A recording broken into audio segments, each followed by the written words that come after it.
Si tu arrives à faire ça, sans te tromper, c'est que ton cerveau fonctionne à plein régime. Si c'est la première fois que tu essayes et que tu n'y arrives pas,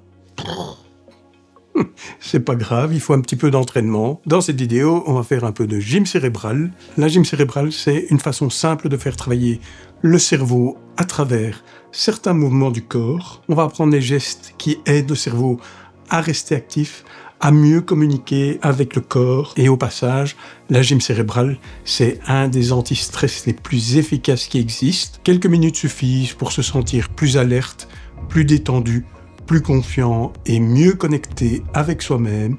On peut faire ces exercices à n'importe quel moment de la journée, le matin pour s'activer, en journée pour se concentrer, le soir pour se détendre. L'important, c'est de les faire régulièrement.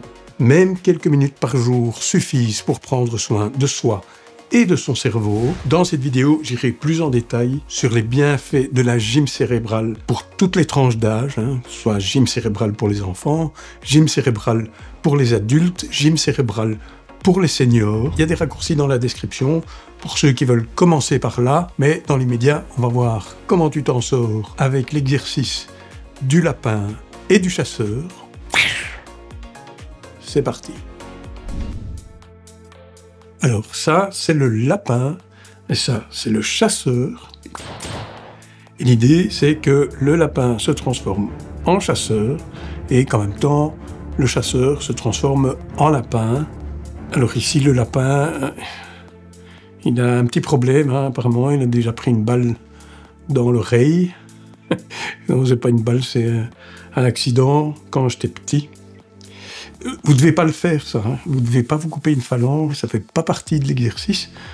Et je précise parce que sinon, après, dans les commentaires, « Oui, mais maintenant, je fais quoi ?» Il ne faut pas le faire. Donc, lapin-chasseur, chasseur-lapin, lapin-chasseur, chasseur-lapin, lapin-chasseur, chasseur-lapin, allez-y, essayez, juste pour voir ce que ça donne, mettez la vidéo en pause si nécessaire. Je vais mettre un commentaire lapin-chasseur. Si vous avez envie de participer, vous me dites j'y arrive pas, j'arrive du premier coup, j'y arrive les doigts dans le nez. Dites-moi comment ça marche. En fait, pour y arriver, il faut y aller une main à la fois. Donc lapin-chasseur, chasseur-lapin, lapin-chasseur, chasseur-lapin. Puis l'autre main, lapin, chasseur, chasseur, lapin, lapin, chasseur, chasseur, lapin. Et alors faites le vide, faites le vide. N'essayez pas de réfléchir à ce que vous faites. Vous devriez un petit peu progresser. Donc lapin, chasseur, chasseur, lapin, lapin, chasseur, chasseur, lapin. Donc dites-moi dans le commentaire, après avoir essayé une main à la fois, dites-moi comment ça marche, si vous évoluez ou si ça va toujours pas. Alors, les bienfaits de la gym cérébrale, il y en a quelques-uns, tous meilleurs pour la santé mentale et du coup pour la santé physique, les uns que les autres. À commencer par la réduction du stress. N'échappe pas, quand on se concentre pour arriver à faire ce mouvement, on est obligé de faire le vide dans sa tête, à fermer les portes à toutes les pensées positives ou négatives. Mais quand on est sujet au stress, c'est plutôt des pensées négatives. Pour y arriver, on est obligé de se concentrer que sur ça. Et du coup, ça coupe le stresseux. Comme ça. Moi, j'ai testé quand je prends ma tension artérielle après 5 minutes de gym cérébral. 5 minutes, les chiffres mesurés sont souvent dans le bas de la fourchette. Rien que le fait de pouvoir s'offrir 5 minutes de détente par-ci par-là dans la journée, la gym cérébrale, ça fait un bien incroyable. Si on peut le faire une demi-heure le matin, avant de commencer la journée, on active la concentration, la mémoire, l'énergie. C'est parfait avant d'aller travailler, avant de commencer à étudier, ou c'est simplement parfait pour se sentir plus clair et plus positif. C'est une espèce de tasse de café pour le cerveau, mais sans la tasse, sans la caféine. En milieu de journée, quelques minutes de gym cérébral, ça permet de recharger les batteries. Quand on a l'esprit fatigué et qu'on a du mal à se concentrer, faire des mouvements coordonnés, ça relance la circulation sanguine, ça réactive la tension et ça fait retomber le stress. 2 minutes de gym cérébral en milieu de journée et on repart plus concentré, plus calme. C'est une activité idéale pour se recentrer. Le soir, on peut faire des mouvements plus lents et respirer profondément. Ça aide à relâcher les tensions, à apaiser le mental et à préparer le corps au repos. On passe d'un mode cerveau en action à un mode cerveau apaisé. Alors, exercice numéro 2, avec une main, on pointe l'index. Avec l'autre main, on pointe le petit doigt, l'un vers l'autre, comme ceci. Les autres doigts sont repliés et ne bougent pas. Et on alterne doucement. Cet exercice demande au cerveau de contrôler 2 mouvements différents en même temps. C'est un vrai petit défi de coordination qui stimule les 2 côtés du cerveau et renforce la concentration. En le faisant régulièrement, on améliore la précision des gestes, la mémoire motrice et la capacité à se concentrer sur 2 actions en même temps. C'est simple mais très puissant pour entretenir la souplesse du cerveau, quel que soit notre âge. Ici aussi, pour y arriver, je commence avec une seule main. Je marque bien le mouvement, tendu, plié, tendu, plié, tendu, plié, tendu, plié. J'essaye pas de faire ça, parce qu'au début, c'est trop compliqué. Comme je suis droitier, le petit doigt de la main droite, ça va. Je trouve que c'est le plus compliqué dans cet exercice. C'est le petit doigt de la main gauche. C'est plus compliqué, surtout en parlant, mais en persévérant, ça finit par venir. Il faut toujours persévérer, quoi qu'on fasse. Alors, une fois qu'on y est, en quelques minutes, on sent la différence. Le corps est plus alerte, le cerveau mieux réveillé, l'esprit plus calme. Ici aussi, une excellente manière de combattre le stress de manière 100% naturelle, efficace et en quelques minutes seulement. Idéal dès le plus jeune âge, la gym cérébrale est perçue par les enfants comme un jeu éducatif qui prépare notamment à la lecture, à l'écriture ou à la musique. La gym cérébrale est excellente pour les développements moteurs et cognitifs chez l'enfant. Le développement moteur, c'est tout ce qui touche au mouvement du corps, coordination, équilibre, précision des gestes, motricité fine, les doigts, les mains. Le développement cognitif, c'est tout ce qui concerne le fonctionnement du cerveau, la mémoire, concentration, logique, attention, compréhension. En gros, c'est la façon dont on apprend, la façon dont on réfléchit et la façon dont on s'adapte. Pour les petits, la gym cérébrale, ça doit rester simple et ludique. On ne fait des mouvements qu'avec les mains, pas besoin de gestes compliqués avec les doigts. Le but, c'est de bouger, de s'amuser et de faire travailler le cerveau en douceur. Essentiellement, les mouvements qu'on fait avec les mains, c'est taper, alterner, croiser, applaudir. Il n'y a pas de limite de temps ni de chronomètre à enclencher. Ces petits mouvements ludiques stimulent la coordination, l'attention et la mémoire de manière naturelle. Chez les petits, ces exercices augmentent la confiance et le plaisir de bouger sans créer de tension ni de difficultés inutiles.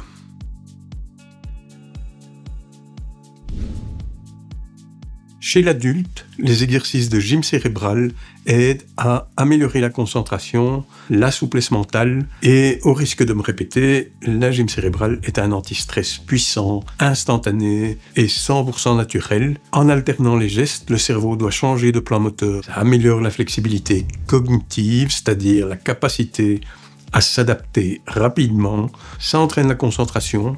Impossible de penser à autre chose pendant l'exercice. Ce genre de mouvement active les 2 hémisphères du cerveau, ce qui favorise la créativité et apaise le mental. Chez les seniors, la gym cérébrale contribue à la prévention du déclin cognitif et à l'entretien de la motricité. Et par motricité, on entend la capacité à pouvoir accomplir les gestes de la vie quotidienne sans difficulté. Allez, on passe à la pratique. Ce premier exercice fait également office d'échauffement. On démarre avec les mains tendues, on ferme les phalanges, on ferme les poings, on ferme les pouces. Ensuite, on ouvre les pouces, on ouvre les phalanges, on tend les doigts et on recommence. Vue du dessus, mains tendues, pliez les phalanges, fermez les poings, fermez les pouces. Ouvrir les pouces, ouvrir les poings, tendre les doigts.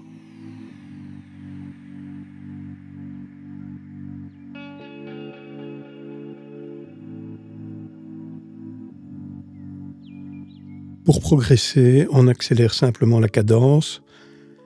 Ça, c'est un peu à vous de voir comment vous le sentez, mais en règle générale, quand on fait un exercice, le but c'est de progresser.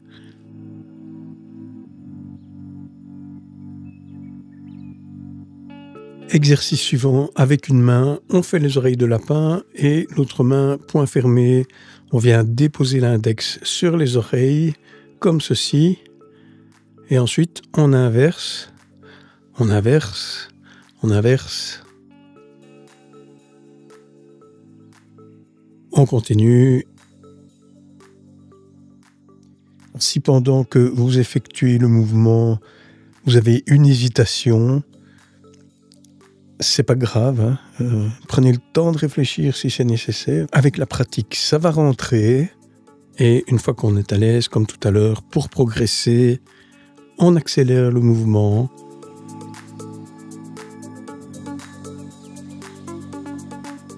Exercice numéro 3. Avec une main, on ferme le poing et avec l'autre, on fait le geste qu'on fait quand on trouve que quelque chose est parfait. Nickel chrome. Hein. Et on inverse, on inverse, on inverse. Vous connaissez la procédure.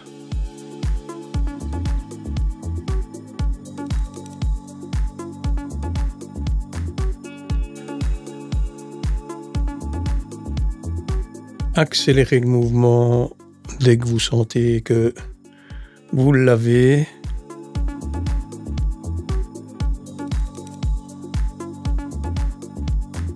Exercice numéro 4, on démarre avec une main à plat et avec l'autre main, on pointe l'index et on inverse, et on inverse, et on inverse.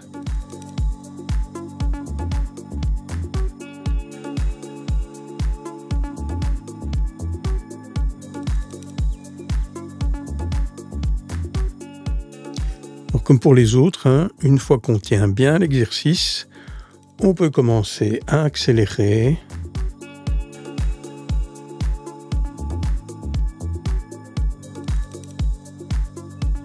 Exercice numéro 5, on va joindre les doigts des deux mains. Ensuite, on ouvre une main avec les doigts de l'autre. On va toucher la paume de la main ouverte et on inverse.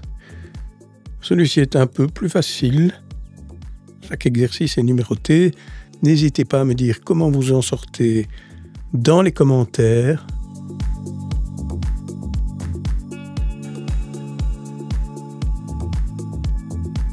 Exercice numéro 6, une main tendue, pouce fermé et l'autre main, poing fermé, pouce tendu, le geste de l'autostop.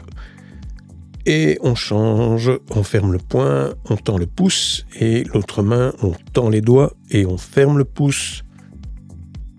Et on alterne.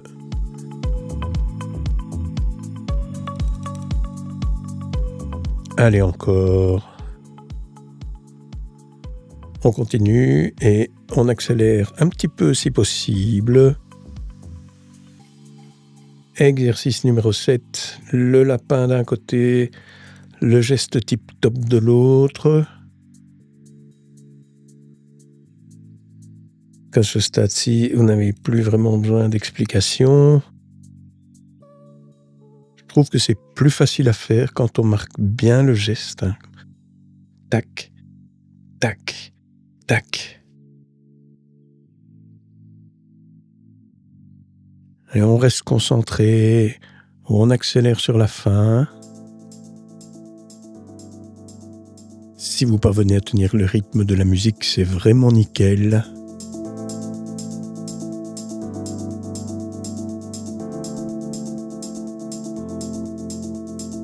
Exercice numéro 8. Chaque doigt va toucher le pouce de la main correspondante. On part du petit doigt et ensuite les autres. Et ensuite on repart dans l'autre sens.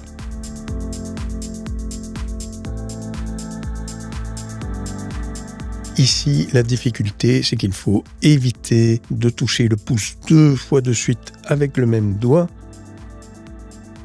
Une fois qu'on le tient, c'est assez facile, mais il faut rester concentré et accélérer si possible. Exercice numéro 9. On pointe le doigt avec une main, on fait le lapin avec l'autre. Et en inverse. Alors ici aussi, ça aide, si on marque bien le mouvement. Tac, tac, tac.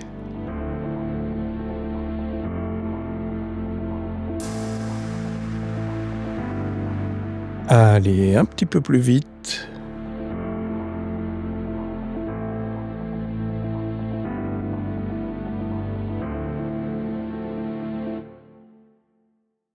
Et le dernier, poing fermé d'un côté, main à plat de l'autre, et on inverse. Attention au pouce du côté du poing, il doit être fermé aussi sur le poing, il ne peut pas rester ouvert.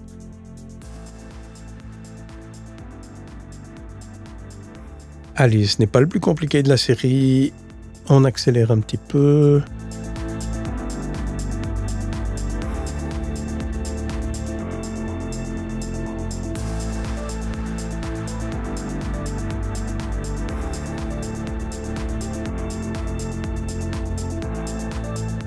Chez les seniors, quelques minutes par jour de gym cérébral vont permettre de ralentir le déclin cognitif lié à l'âge, qui est inévitable si on ne fait rien, renforcer la mémoire et augmenter la confiance en soi, ce qui est primordial pour conserver son autonomie. Chez les personnes âgées, le manque de confiance est une des causes fréquentes de chute et les chutes finissent tôt ou tard par entraîner une perte partielle ou totale d'autonomie. Et quand c'est pas la chute en elle-même, c'est le fait d'être déjà tombé à plusieurs reprises qui finira par entraîner une perte d'autonomie. La personne est paralysée de peur, peur de devoir bouger, peur de ne pas y arriver et elle s'enferme dans un cercle sans fin. C'est ce manque de confiance qu'il faut absolument tenir à l'écart de l'esprit et le fait de parvenir à effectuer des gestes coordonnés est un des moyens d'y arriver. Chez les seniors aussi, la gym cérébrale aide à réduire le stress, entraîne le calme et le bien-être intérieur. Si vous avez des questions par rapport à la gym cérébrale et à ses bienfaits pour les petits, pour les adultes ou pour les seniors, n'hésitez pas à me les poser en commentaire. Si après une séance de gym cérébrale, vous avez envie de faire une séance de sport à la maison, facile, sans matériel, sans pression, simple et accessible à tous, parce que vous êtes en surpoids ou souhaitez simplement améliorer votre forme, votre coordination, votre souplesse et votre équilibre en brûlant quelques calories au passage, je vous invite à regarder la vidéo qui suit. À bientôt.